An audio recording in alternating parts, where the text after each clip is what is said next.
আসসালামু আলাইকুম বন্ধুরা, সবাই কেমন আছেন? আমি বর্তমানে যে ব্রিজ দিয়ে হাঁটতেছি এটা হচ্ছে উত্তরবঙ্গের সর্বশ্রেষ্ঠ ব্রিজ। সর্বশ্রেষ্ঠ সর্বশেষ দুটি বলা যায়, কেননা এই ব্রিজের সাহায্যেই আপনার দুটো ডিস্ট্রিক্টকে কানেক্টেড করেছে। এখন যেখানে দাঁড়িয়ে রয়েছি এটা দেয়ানগঞ্জ, অর্থাৎ উত্তরবঙ্গের সর্বশ্রেষ্ঠ গ্রাম। এই ব্রিজের বিপরীতে যে গ্রামটি রয়েছে,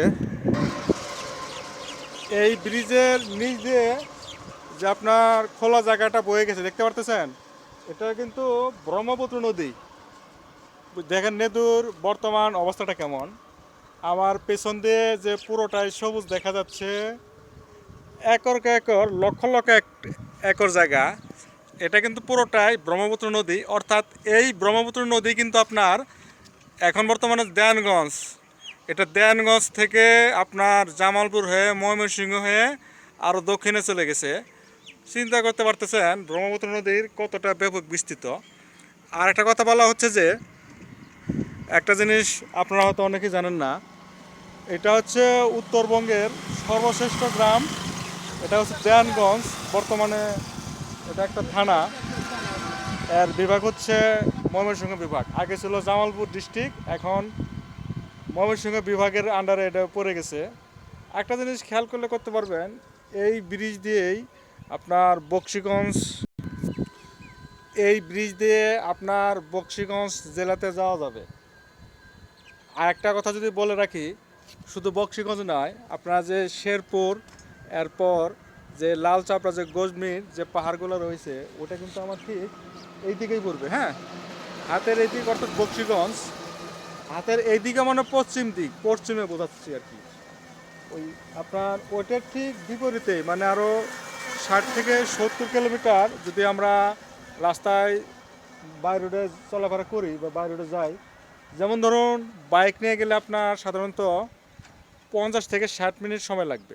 দূরত্ব হবে আপনার 120 কিলোমিটার। সেখান থেকে আপনার লাল চাপড়া, গজমি এবং আরও অনেক কিছু পাহাড় রয়েছে, আবার ওদিকে রাওয়ার বাগান রয়েছে, সেগুলোও আমরা দেখতে পারবো। মেন কথা হচ্ছে যে ব্রহ্মপুত্র যে নদীটা, এটাই শুধু ফোকাস করতেছি। কিন্তু নদীর অবস্থাটা যদি একবার খেয়াল করতে পারেন আপনারা, নদী যেহেতু এখন আপনার মার্চ মাস চলতেছে, মার্চের শেষে, কারণ এখনও কিন্তু বর্ষা শুরু হয়নি, যার দরুন শীতের পর থেকেই, অর্থাৎ শীতের একটু আগ থেকেই পুরো সিজনটা এরকম সবুজে ভরে গেছে দেখতে পাচ্ছেন। এগুলি কিন্তু আপনার ভুট্টা গাছ। আপনার এই ফসলগুলি কিন্তু ভুট্টা রোপণ করেছে কয়েক লক্ষ হেক্টর। এটা অনুমান করা যাবে না কত জমি, কারণ নদী তো জানো, নদীর কোনো শেষ নেই, কুল নেই, কিনারা নেই। এই সুবিধাটা সাধারণত এখানকার স্থানীয় কৃষক যারা রয়েছে, এখানকার বলতে দেয়ানগঞ্জ, এই স্থানের কৃষকরা এই নদীর এই জমিগুলা ফ্রিতে উপভোগ করতে পারবে সাধারণত আপনার অক্টোবর পর্যন্ত, সরি জুন থেকে জুলাই পর্যন্ত এই সুবিধাগুলো তারা পাবে, মানে জমির ফসলগুলো উপভোগ করতে পারবে। এরপর যারা যখন বন্যা চলে আসবে, তখন তার আগেই এই কৃষক ভাই যারা রয়েছে ফসলগুলো কেটে ফসল ঘরে নিয়ে যাবে। মূলত এই হচ্ছে আমাদের গ্রামের জীবনচিত্র।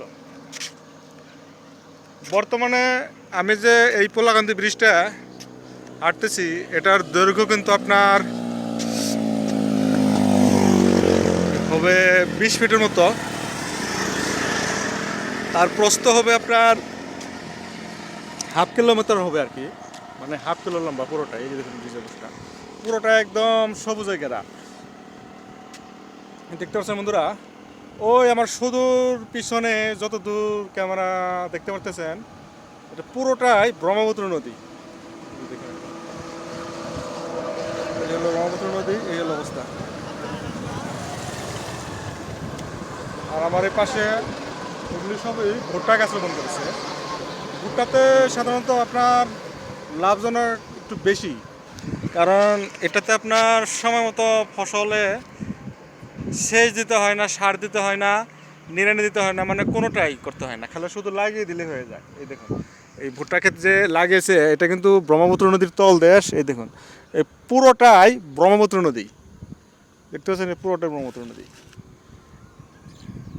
কিন্তু নদীর পানি শুকিয়ে যাওয়ার ফলেই এই ঘটনা ঘটেছে। মানে লক্ষ লক্ষ হেক্টর জায়গাগুলা এই কৃষকই যারা রয়েছে আমাদের এখানকার কৃষক, তারা এই ফসলগুলি চাষাবাদ করবে বা ফলাবে এবং বর্ষা আসার আগ মুহূর্তেই, অর্থাৎ জুনের আগেই তারা সব ক্লোজ করে নেবে, কারণ বন্যা আসে আবার ভরে যাবে।